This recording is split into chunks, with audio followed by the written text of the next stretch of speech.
Lo presento, Roy Cortina. Gracias por visitarnos. Gracias, Clara, por la invitación. Creo que es vecino Roy Cortina, ¿eh? Creo que es vecino.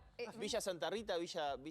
Viví en Villa Santa Rita. ¿Viste? Que ya Viví. pensé Pero que... ya me mudé ya antes de la pandemia. Mira, ¿viste? Bueno, vamos a contarle a la gente, la gente del público por supuesto lo sabe, pero vamos a recordarlo.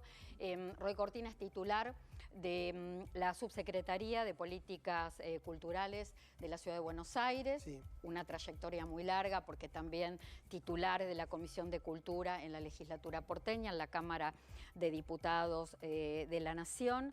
Y la verdad que me interesó el tema puntualmente. Yo soy porteña y amo mi ciudad, y creo que el ámbito que usted ocupa y en el que está haciendo gestión tiene que ver con la identidad de una ciudad, con la identidad de un país. ¿Cómo está ese tema? ¿Es accesible la cultura para los argentinos y para todo el público en general? A ver, en la ciudad de Buenos Aires, sí. La ciudad de Buenos Aires tiene una estructura de políticas culturales público-estatal que ha funcionado, por ejemplo, este año, que es un año obviamente de restricciones económicas, muy bien. La ciudad de Buenos Aires tiene una red de museos, 30 museos de altísimo nivel, con una gran concurrencia. Tiene 27, por ejemplo, bibliotecas públicas. Y librerías ilustres. Sí, obviamente, tiene las librerías que si querés después hablamos. Protegidas por ley. Por ley, sí, por una ley de mi autoría. La calidad, no vamos a hablar del Colón porque, bueno, está eximido de toda explicación, ¿no? Pero el complejo cultural, teatral de la ciudad de Buenos Aires funciona con una excelencia increíble, y además tenemos la cultura independiente, Clara. Además tenemos los centros culturales. Se está trabajando mucho sobre la cultura. Estoy trabajando, sí, estoy trabajando mucho, estoy construyendo un diagnóstico acorde a las cuestiones que está planteando para la ciudad el jefe de gobierno. El jefe de gobierno dijo que iba a jerarquizar el sur. De hecho, la modificación que él hace del código urbanístico tiene que ver con eso, con jerarquizar al sur por sobre el norte. El sur estaba muy abandonada. Sabemos que hay una ciudad de Rivadavia para el norte, ¿no? Que no tiene nada que envidiarle a las grandes capitales del mundo, y tenemos una ciudad de Rivadavia al sur todavía con muchas carencias para las posibilidades que tiene la ciudad. Así que yo estoy haciendo un diagnóstico con mi equipo, estamos recorriendo cada una de las instancias culturales independientes, comerciales y también estatales, para poder revertir años quizás de jerarquización. ¿Qué es esto de programas transversales? El tema del acceso, la equidad, están trabajando sobre inclusión para todos. Sí, bueno, lo que pasa es que la cultura no se la puede abordar desde compartimentos estancos, ¿no? El acceso es muy importante, la participación de la gente. Mira, justo me haces acordar de un tema que es clave. Recorriendo ya, porque yo ya empecé a recorrer con este proyecto de diagnóstico en el sur de la ciudad, en los últimos 3 meses del año. Este año va a ser todo el año corrido con ese tema. Uno de los principales reclamos que hay es la descentralización de la cultura y el agrupamiento que ya existe de los particulares, de la cultura independiente, que vos vas, por ejemplo, a Barracas, sí, y ya hay un polo que se ha formado, lo han formado las bibliotecas, los centros culturales, los productores audiovisuales, y entonces reclaman una cultura más de los barrios, ¿no? De las comunas. Vos sabés que cada comuna, excepto 2, están formados por un grupo de barrios, un número de barrios, 2, 3, 4, 5 barrios. Se están generando polos geniales en la ciudad de Buenos Aires. La ciudad de Buenos Aires tiene una cultura independiente que, no sé, solamente puede tener más nivel en cantidad y en calidad. Qué sé yo, si una ciudad como París o como Londres, la ciudad de Buenos Aires no tiene nada que envidiarle en materia de cultura independiente. ¿Sí? La cultura independiente, que además vos sabés muy bien, si te interesa el tema cultural, sí, que es el semillero luego de la cultura, de los grandes emprendimientos comerciales, que también hay que señalar que tenemos empresarios comerciales audaces que invierten. Vos fijate cómo está hoy la cartelera en pleno verano, sí, en la ciudad de Buenos Aires. Una agenda nutrida en todos los ámbitos, en lo que es cine, teatro, gastronomía. Roy, este no es un programa político, pero es un programa social, donde a nosotros nos gusta mucho, particularmente a mí, porque me parece interesante para el público que nos sigue desde hace tantos años, analizar todo lo social desde lo político y desde lo económico. Desde lo económico lo hace cada sábado Damián Di Pace. Hágame un análisis político. Le pregunto, ¿cómo ve el contexto, cómo ve el escenario político-social camino a las elecciones legislativas? Preocupante para mí, Clara, preocupante. Yo creo que hay un abuso en muchas tapas de los diarios, en muchas editoriales periodísticas, de que se viene perforando, y él no me va a dejar mentir, todas las semanas o cada 15 días el riesgo país. Obviamente que la baja de la inflación ha sido importante, obviamente que el dólar esté quieto en la Argentina, vos sabés que siempre es una señal de tranquilidad para la gente, sobre todo el desorden que veníamos, pero todo eso, desde mi punto de vista, está sentado en una burbuja peligrosa que ya en otras instancias de la historia argentina, bastante recientes, sucedió lo mismo. Esta inflación que se detuvo desde mi punto de vista y bajó, está sentado sobre un lado B y una serie de números que son muy preocupantes. Hay un 23% del retroceso de la inversión, de baja de la inversión en la ciudad de Buenos Aires, no, en la Argentina. El consumo ha retrocedido un 13%.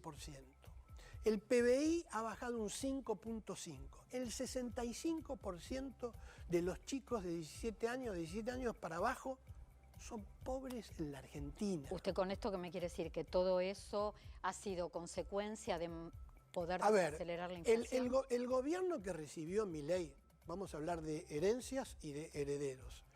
La herencia que dejó el gobierno fue tremenda. Pero desde mi punto de vista, el tipo de ajuste y de plan de estabilización que puso en marcha este gobierno ha sido brutal, y aparte pongo mucho interés en la editorial que vos hiciste sobre el tema de los jubilados, porque cualquier plan de ajuste y de estabilización se tiene que hacer con cuidado y no sobre la base de perjudicar al segmento más débil y más vulnerable. ¿Se tendría que haber hecho lo mismo más lento o se tendría que haber ido por otro camino? A mí me parece que un poco todo. Se tendría que haber hecho más gradualmente, el esfuerzo lo tienen que hacer los que más tienen en este país. Lo digo vulgarmente, a veces como se dice, pero es una realidad. No puede ser que dé lo mismo ajustar a una empresa que no funciona del Estado, ¿sí? Que yo si fuera presidente diría, bueno, sí, ¿qué está pasando en esta empresa? A ver, corrijamos, tiene muchos empleados, la provisión de servicios que brindan no es la justa y necesaria. Y después, de golpe, tratar lo mismo, de la misma manera, esa empresa con una empresa que da ganancia, que no da pérdida. Todo se ha hecho así. No se puede ajustar de la misma manera a un sector de la población que a los jubilados, como vos muy bien lo explicaste, con jubilaciones de 260.000 pesos y sale en la tapa de los diarios que le dan un bono de 70.000 pesos, gente que ha trabajado toda la vida. Esto hay que discutirlo, hay que ver, no se puede ajustar así. Tenemos bonos, ya vamos para 2 años y medio, que hay bono en forma permanente y continua. ¿Ustedes plantearían ahora, por ejemplo, viene un año legislativo, ¿no? Me meto a lo político, te hago la pregunta. Viene un año legislativo, ¿ustedes se meterían en ese debate de reforma previsional, reforma tributaria, reforma laboral? Porque son debates que acá con Clara decimos, siempre lo tienen que hacer y no avanzan. Pero no lo hacen porque la política siempre teme el costo pero que tiene este tipo de es año reforma. legislativo para abordar este tema. Antes o después de las elecciones, cuando quieran, pero es un tema que hay que abordar. Sí, pero viene. Los saberes mínimos y la movilidad, las dos cosas. Haberes mínimos acordes a la canasta de los jubilados y movilidad social que tenga en cuenta la inflación y el aumento de los sueldos. Esto es elemental. Yo no soy un especialista previsional, pero me parece que es una deuda moral. Claro, y es lo que mueve el consumo, en definitiva. Pero obviamente, pero mi preocupación es la siguiente, vos que sos economista. Cualquier plan de estabilidad es bienvenido, ¿sí? Pero después de la estabilidad viene una etapa que es el crecimiento y es el desarrollo. Crecimiento que no es solo que las tasas de crecimiento sean altas, que haya crecimiento financiero. ¿Cuándo se tendría que ver eso en la Argentina? ¿En qué momento? Ya mismo mientras se está haciendo el plan de estabilidad. Y te voy a decir por qué. Porque una cosa es crecimiento y otra cosa es desarrollo. Desarrollo es industrializar el país, tecnificarlo, la infraestructura necesaria. darle mucha importancia y jerarquía a tener un aparato científico, tecnológico y educativo, cosa que no está priorizando precisamente este gobierno con algo que funciona bien como la universidad pública. ¿Sabes por qué? Porque si no, no se va a resolver el problema eterno de la Argentina, que es el estrangulamiento de la economía. Para que lo entiendan los televidentes, es muy claro. Argentina necesita mucho más dólares para poder sostener su estructura económica y su aparato productivo de los dólares que obtiene por sus exportaciones. ¿Por qué? Porque Argentina no es un país desarrollado e industrializado. Pero, Roy, y vive siempre de una economía extractiva. Estamos bendecidos por la naturaleza, por Dios, para el que es creyente, por lo que sea, pero descubrimos el litio, ahora viene clara el cobre, va a venir el uranio, aparte tenemos el aparato agroexportador de La Pampa, aparte tenemos Vaca Muerta. Ahora, ¿sabes cuánto empleo genera esa economía extractiva? 4%. 4%. Sí, yo te voy a decir una cosa. Roy, Sí. Así es, Sí, así hacemos la realidad es que desde el año 2011 hasta acá tenemos cepo justamente porque tenemos restricciones externas, si no se irían más dólares, tenemos cepo. Sí. Y segundo, ojo que en provincias muy pobres, ejemplo Catamarca, Sí. la minería generó el 60% del nuevo empleo. Es Ojo que hay espectacular, problemas, hay lugares donde hay pobreza que Bueno, no se no, y extraía el aparte la recurso. problemática... Pero por eso estoy diciendo que es una, discúlpame, claro, es una bendición. Ah, Ahora, es una garantía de ingreso de dólares. Cuando esos dólares ingresan, ¿sí?, como los commodities en la época de Néstor Kirchner, ¿para qué los usás? Para mí el kirchnerismo los usó muy mal, ¿sí? Ahora, este gobierno tiene un modelo de desindustrialización, por eso la UIA, que no son ningunos revolucionarios comunistas ni nada, todo eso que le tiene miedo a Milei, está muy disconforme. Las pymes han retrocedido este año. Argentina no tiene salida si no exporta, vos que sos economista lo tenés que saber seguramente, si no exporta valor agregado. Entonces, yo te voy a decir una cosa, ¿sabes qué riesgo país tiene Perú? 164. ¿Sabés Uruguay cuánto? 75. Claro, ¿sabés cuánto ha crecido desde mediados de la década del 90? Las tasas de crecimiento de Perú son de 4.8. Les recomiendo que lean un artículo del periodista José Natterson. ¿Sabés lo que pasa con Perú? ¿Sabés cuánta pobreza hay en Perú? 35%. ¿Sabés el porcentaje de la mano de obra que está que no está en blanco, que está precarizada? 75%. ¿Ves buenas inversiones en Perú? No. Roy. ¿Ves un Silicon Valley? No. ¿Sabes por qué?